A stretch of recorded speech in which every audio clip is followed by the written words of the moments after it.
Hoje, a gente vai analisar um número que, na verdade, é muito mais do que só um valor: os primeiros R$ 100.000. Para quem investe, esse não é só um número na conta, não. É o marco mais difícil e, ao mesmo tempo, o mais transformador de toda a jornada. Vamos entender direitinho por quê. Bom, no mundo dos investimentos existe um lugar bem desafiador que a gente pode chamar de zona de arrebentação. É uma metáfora perfeita, sabe? Para aquele começo difícil em que se faz um esforço gigante, mas o resultado parece que não vem. É o momento de maior pressão. E é exatamente aqui que, infelizmente, a maioria dos planos de longo prazo acaba ficando pelo caminho. E o motivo para isso é pura matemática, não tem segredo. No comecinho, o capital é muito pequeno para fazer alguma diferença. A famosa mágica dos juros compostos ainda não tem força para agir. Então, o crescimento do patrimônio depende quase que inteiramente da disciplina de poupar e de colocar mais dinheiro nos investimentos, o que a gente chama de aportes. Ou seja, depende do trabalho da própria pessoa. E olha, essa luta inicial não é só um sentimento, não. É uma realidade matemática. A parte boa é que quando a gente entende os números, dá para traçar uma estratégia para atravessar essa fase mais rápido. Vamos ver como isso funciona na prática.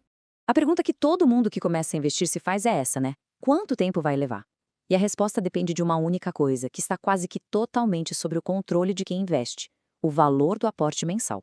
Agora, o que é realmente incrível de ver aqui é a clareza que esses números trazem. Olha só a diferença. Com um aporte de R$ 100, o objetivo leva mais de 18 anos. Já com R$ 500, esse tempo cai para menos da metade. E com R$ 2.000 por mês, a barreira dos 100 mil é quebrada em pouco mais de 3 anos. É uma aceleração impressionante. Então, o ponto crucial é este aqui. No começo, a ferramenta mais poderosa que o investidor tem é a sua própria capacidade de gerar renda e aumentar os aportes. Tentar compensar aportes baixos com investimentos super arriscados, buscando uma rentabilidade milagrosa, bom, essa é uma estratégia que simplesmente não funciona e, pior, é muito perigosa nessa fase. Mas todo esse esforço inicial tem um propósito, claro. Ele leva a um ponto de virada fundamental. É um momento em que a dinâmica do jogo muda completamente e uma força externa começa a trabalhar a favor do investidor.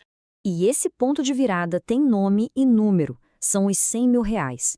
É nesse exato momento que a acumulação de patrimônio deixa de ser uma batalha tão difícil e se transforma num processo que ganha impulso próprio. E essa analogia da montanha-russa é simplesmente perfeita para ilustrar o que acontece. Chegar aos primeiros 100 mil é como empurrar o carrinho até o topo do trilho. Depois que ele passa dali, a própria gravidade, que no nosso caso são juros compostos, assume o controle e a velocidade aumenta de forma exponencial. É aqui que o efeito bola de neve começa para valer. O tempo para ir de 100 a R$ 200.000 é muito, mas muito menor do que foi para chegar nos primeiros 100. E chega um ponto em que os próprios rendimentos do capital investido se tornam maiores do que o valor que a pessoa consegue aportar todo mês.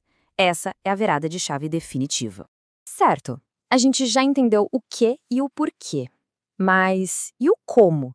Como é que se acelera essa jornada? A resposta está numa estratégia bem clara que se baseia em 3 pilares de ação. Vamos lá. O primeiro pilar: gastar menos. Principalmente de olho naqueles custos ocultos que drenam a capacidade de poupar sem que a gente perceba. O segundo: ganhar mais, porque, como a gente viu, o trabalho é o grande motor da riqueza no começo. E o terceiro pilar é investir melhor, buscando mais eficiência para que a inflação e os impostos não acabem comendo os ganhos. Mas olha, além da matemática e da estratégia, tem um componente que é fundamental, que sustenta todo o processo: a mentalidade correta para um jogo de longo prazo. 3 princípios aqui são chave. Primeiro, usar a meta dos 100 mil para construir e fortalecer o hábito de investir. Segundo, entender que não faz sentido investir tendo dívidas com juros altos. É preciso eliminar os juros passivos antes de buscar os ativos. E terceiro, praticar a paciência estratégica, focando na consistência e em proteger o capital, já que o objetivo principal é simplesmente atravessar aquela zona de arrebentação. No fim das contas, a mensagem principal é esta: atingir esse primeiro grande marco financeiro não tem nada a ver com sorte nem com genialidade de mercado. É o resultado direto de um processo deliberado, consistente, baseado em matemática e, acima de tudo, em disciplina. A jornada de um investidor não começa quando se abre uma conta na corretora. Começa num momento em que se entende essa dinâmica e se passa de simplesmente poupar para de fato construir um patrimônio usando o impulso do mercado a seu favor. Então fica a reflexão. Qual é o nível de compromisso necessário para encarar essa jornada de verdade? Se gostou, curta e compartilhe. Não esqueça de se inscrever no canal. Importante, este conteúdo não configura análise ou recomendação de investimentos.